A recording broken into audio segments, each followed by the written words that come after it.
Hi everybody, Colin Tansley and Peter Taylor on Risk of Watchdogs Live. Good morning everybody, and good morning Colin. Good morning.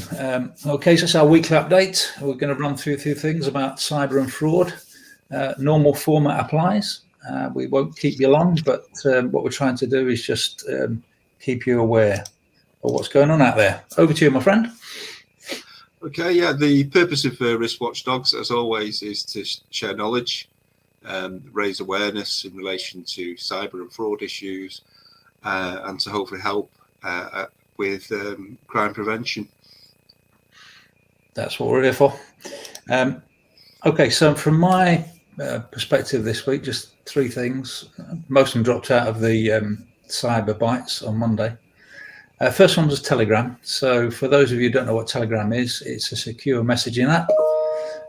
And it sits on your phone, and it's probably, well, it's known to be much more secure than WhatsApp. So there's been a little bit of research on Telegram, and it said that, surprise, surprise, criminals are using it for illegal activities. Well, blow me down. That shouldn't be a surprise to anybody, to be quite honest with you. And I suppose from our perspective, and we've talked before about the dark web, it's the dark web creeping into our stuff that's in our hands in a way. It's becoming more of a sort of meshed approach, and the reach isn't just about anymore about, downloading Tor and stuff like that. Privacy apps, if you want to call them that, secure apps, depends on your take on it. It's going to be very, very difficult to stop any of that. And I think the only reason I raised it was, if there are criminals on Telegram, they're going to try and prey on people on there. You people there for legitimate purposes who want to be private or want to share stuff. So they're going to try and entice you in, get you to click on things, or try and get involved in scams and stuff like that. So it's really just, if you're on Telegram, and I use it, and I know a lot of people in my space do, then just be wary, because it isn't going to stop. It's just another avenue for them to sort of contact you, so be careful. I think it's a reminder to people, and it shouldn't need saying, but when you join, these social media groups, you're not checked, you're not vetted. Exactly. So, having a LinkedIn profile, being on Instagram, being on Twitter for 6 months, 12 months or whatever, does not mean that, it's a legitimate, decent person. And it certainly doesn't mean they're an honest person anyway. Yeah, it's all about trust in it. And I'm doing a presentation. But yeah, it's one to watch. Obviously, there's others as well. Signal the same, but Telegram just flagged up on the feed. The next one was the IT skills gap, and the story went something like 40% of businesses feel hindered by the IT skills gap. So they're getting, they feel that their people aren't trained. They don't know how to use IT, which is pretty much everywhere we go now. It's not just a computer anymore, is it? I suppose as a training provider, I look to that and think, well, why? Why do you feel hindered by the IT skills gap when there's so much training available out there? Is it the budget? Is it the time? I don't know what you think about that. Yeah, I think one little theme I have picked up is that somebody was saying, I think there seems to be a rush to want to know everything, or to expect people to know everything. Yeah. And and it's, if you think of a car, for example, the things that go wrong with cars is changing tires. That needs a certain skill set. There's changing exhaust that needs a skill set. There's mechanical work. There's electrical work. There's body work. There are very few people that can do the lot. Yeah. And I think what we need to be doing with IT is being educated enough that it's about maybe a team having the complete skills. Yeah. But not necessarily somebody having to know everything. And I have picked up a theme where people seem to, you've got to be able to code, you've got to be able to, work as a developer. I've seen people going off and getting sort of 20 certificates. But it's a little bit like you wouldn't expect your GP to perform brain surgery. No, absolutely not. And you wouldn't need every GP in the country to be trained to be a brain surgeon. And I think we need to get sensible. You've got to remember, it's only really one generation old, IT. Yeah, yeah. You know, or the way that it is now. Well, we've had obviously computers for a long time. It's interesting you mention motor cars, because I remember sort of 20 years ago, there was something called the ECDO. I think it was European Convention Driving License, and that was just basic skills. And that just seemed to disappear. I think I was in the police at the time, and we all had to sort of do this training just to be able to use computers. But it's dangerous to assume that people coming into your organisation know what they're doing with computers. But that happens a lot. There's your computer, there's your desk, you know what you're doing, bye. And that is an accident waiting to happen, particularly in cybersecurity. So, and finally, and it was linked to that story about the skills gap, was that only a third of businesses have conducted a cybersecurity risk assessment. And again, disaster waiting to happen. If you don't understand the threats, there's absolutely no way you can respond to it. You're just going to be firefighting all the time. I've just done one today where just been discussing today one where spoke to the person in charge of IT and cyber, and everything's okay. We ran a risk assessment and everything's not okay. But the guy wasn't lying to me. But you need to look and check. Just because again, going back to cars, just because your car's starts and running doesn't mean that it's safe. That's why we have MOTs. Exactly. Why we have services. We don't wait until a car breaks down to have it serviced, but we do with computer systems. We do, and there's so, as you said earlier on, there's so much to this. And the risk assessment that we offer on IRIS, the guided one, we go through 5 different areas to look at how, and it's almost a 360. Obviously you're in the right places, but I think we're using lots of analogies today. People don't go to the doctors because they're frightened of what they might hear.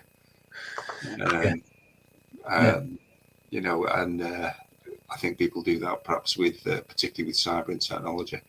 But if you have a look, you'll find that you're doing a lot of things right, because most people are.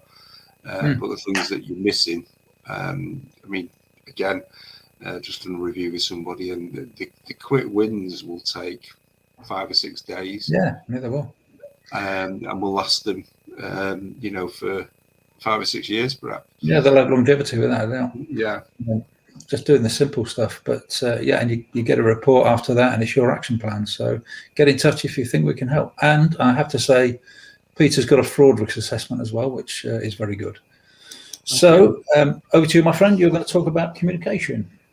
Yeah, this week's Scam Watch, it does actually relate to this week's Scam Watch, whereby I tell a tale of a large business where the business, the organisation was alerted that phishing emails were being sent out, and so somebody was asked to warn the staff. So they forwarded the email to everybody, with the link still there, and the header on the email from the company was "Do not click this link." Yeah, that's fatal. And you can imagine what people did. They clicked the link. Now, until then, nobody had clicked the link. Because people were savvy enough to spot it. But as soon as you tell people not to do something, they're going to do it. They think that there's some reason why it might be beneficial to them. Again, it shows the psychology. So, good communication. A lot of us work in regulated areas. Controlled by people like the Financial Conduct Authority or CRU and what have you. And regulation is all about protection of the consumer and treating customers fairly. And we've got to be able to do that. And more, we're having to speak to people on the phone, we're having to do web meetings and things like that. Most regulated businesses are expected to treat customers fairly. And I think that feeds over then into anything like civil cases and complaints. We need to be sure, can we actually look at our business and say, right, when it comes to our customers, we've got good communication with them, or can they not get through to us? We've got clear explanations when we tell them what's happening. Do we keep them informed of progress? Do we manage their expectations? Do we take a balanced view of things like insurance claims or claims about problems? And do we respond well to complaints? Well, we don't do that, I don't think. We certainly don't, that's not, we all have lots of negative experiences when we're trying to speak to people in authority. But sometimes we have good experiences. And what it's about, and I think what's lacking at the moment, is actually having good communication. And if we are speaking to customers, or we're interviewing witnesses, or we're even interviewing people that might become a suspect, are we having structured conversations? I've been doing quite a lot of training on that with people, and I've had some really good feedback about how it's made people feel more confident about what they're doing, and they've picked up new skills and tools. But when we're actually speaking to people, there are a lot of benefits, whether it's from a fraud point of view and also a validation point of view, in actually establishing a good rapport with people. Do we know how to establish a good rapport with people? Making sure that we're actually listening to them instead of talking at them. Are we understanding what they're saying? Are we encouraging them to speak? And that way we get the right kind of information to either help them or to protect our organisation if we need to. So it's part of the training that we're doing in October. What's the date for the training, Colin? Do you know? A really good question. Give me 2 seconds. I think it is. Caught me on the op there, just a second. It's over, it starts on the 20th, then we've got a module on the 21st, and then we've got a module on the 22nd, but we've also factored in like an Ask Us Anything forum, haven't we? This on the Friday. So it's like an hour's discussion after the event where delegates can sort of talk to us and ask us questions. What we put together is something, if you're not an investigator, you're not an analyst, you're not a researcher, then it might not, well, it probably wouldn't be right for you. What we're looking more at is honing people's skills, improving the skills that they've got, and increasing their confidence when they're dealing with your customers. So we're starting off with Andy, who's going to cover compliance, money laundering, the law, what the legal requirements are. That's a great starting point because it shows you what is it all about, what's the purpose of what we're doing. Then we move on to Colin, and you're going to cover internet interrogation, OSINT, so that's gathering data, helping us to make a decision. Do we need to do more? Can we validate? What actions can we take? And then what if it isn't on the internet? What if the information isn't on the internet? Or we need to confirm things, we need to make sure we're right. Well, then it comes back down to interviewing, and that's where I pick up. And it is, as I've just outlined, really about good communication and helping people to help us, and helping them as well. So I think it's a really good course. I think we've got it right. Similar, and had really good feedback. So if anybody wants to improve the skills, the other one as well is, now we're coming down off lockdown and COVID, that it's great to bring people together and get them sharing knowledge, give people a boost and a lift, and I think it's needed. That's why we set it for October. Before people get into Christmas, before things get deferred off until next year, do something this year. I just said that, what you mentioned there about interviewing, something. So I was working on an investigation over the past couple of days, and certain things have arisen out of the open source work that need putting to the client. And there's a need to extract further information, both from the client and the subject, actually.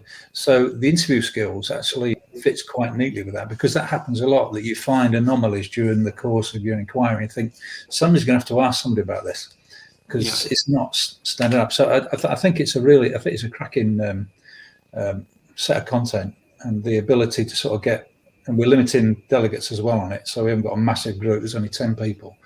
Yeah. So yeah, excellent. All right, mate. That's the nearest we've done to an advert on Risk Watchdogs, but it is. All right. So if you need help, we can assist with consultancy. We've got CPD certified trainee learning in the bag. Investigations is what we live and breathe. And as we mentioned, we've got the IRIS guided risk assessments we can help you with. So please get in touch. Over to you. Yeah. The main thing I think, folks, is let's be careful out there, you know, and let's make sure that we're avoiding fraud, we're avoiding cybercrime, and we're looking after it ourselves. Yeah. Thank you very much. All right. Thank you, Peter. Thank you, everybody. Thanks for listening. We'll be back again next week. Bye-bye. Bye-bye now.